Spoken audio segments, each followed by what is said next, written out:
ফজরের স্নিগ্ধ সকাল, চারপাশে শান্ত প্রকৃতি, পাখির মিষ্টি ডাক আর মসজিদের আজানের সুমধুর ধ্বনি। এই নুরানি পরিবেশে ছোট ছোট কোমলমতি শিশুদের হৃদয়ে বপন করা হচ্ছে ইমানের বীজ।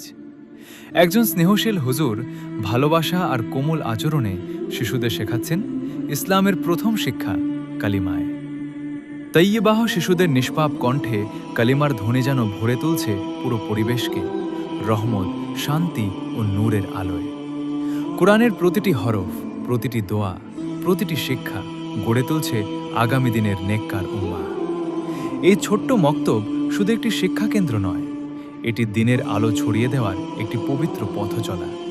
আসুন আমরা আমাদের সন্তানদের কোরআন ও সুন্নাহর আলোয় গড়ে তুলি, কারণ আজকের এই ছোট্ট সোনামণিরাই আগামী দিনের ইসলামের ভবিষ্যৎ। আল্লাহুম্মা বারিক লাহুম ফি ইলমিহিম ওয়া হায়াতিহিম। হে আল্লাহ,